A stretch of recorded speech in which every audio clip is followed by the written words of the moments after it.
Saya dah di warning untuk 3 minit saja. Okay. Good morning for life.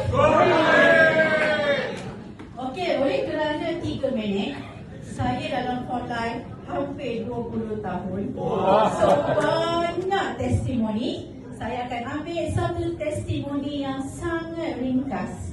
Dan perkara ini memang kita semua for life memang dah tahu tentang dengue. Okay? Bagaimana kehebatan Rio Vida kita untuk mengatasi masalah sakit dengue yang sehinggakan ramai yang masuk ICU dan meninggal juga kerana dengue. One day, my good friends, pengetua mak dia, anak dia kena dengue dan berada di hospital. For sure dia akan call me. So, I kata dekat dia, you just ambil combo plus. Dulu ada kan? 2 kotak Rio Vida dan 2 botol TF plus. I kata, you just bagi anak you makan 1 hari 1 botol Rio Vida. Okay. Semua orang akan terkejut. 1 botol, 1 hari. I kata, yes, you just bagi. Bila dibagi, anak dia tak nak minum. Sure lah, terkejut kan? Dah lah sakit. And then they call me, Siti, anak I tak nak minum, tapi platelet semakin rendah dan dia semakin lemah. I kata, okay, never mind, besok I pergi jumpa dia. And then mak dia meeting, I pergi hospital, I jumpa dia. Dia student university, nak exam last semester. Kalau dia tak pergi exam, dia kena ganti 1 tahun lagi. Padahal dia cuma tak cukup 1 paper.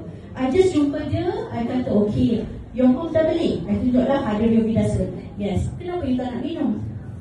Dia kata, my mom kata minum 1 botol. I tak larat nak minum. I cakap, okay, now platelet dia berapa? Dia pun beritahu platelet dia itu. Dan doktor kata, petang ni kena masuk ICU. Because platelet dia semakin rendah dan dia sangat lemah. I kata, okay, kalau you tak minum ni, you akan masuk ICU.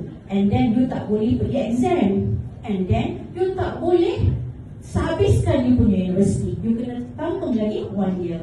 I kata, susah ke you nak minum? You pusing sini, you minum sikit. You pusing sana, you minum sikit. You bangun, you minum sikit. Susah ke? Bukannya tak sedap. This one bukannya air betik orang kata daun betik. This one bukan pahit. This one so nice, saya kata.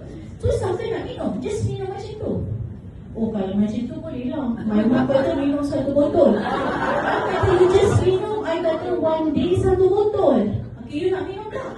Dia kata, okay. Okay lah, nanti I minum. So, I balik. Besok tu, mak dia call I, Siti, thank you so much. I dah berdebar masuk ICU ke budak ni. Siti, thank you so much. Kenapa? Anak I dah balik rumah. Okay? Only 1 day. Bukan sahaja platelet dia naik, but dia doktor terus bagi keluar rumah dan budak tu sekarang dah jadi doktor.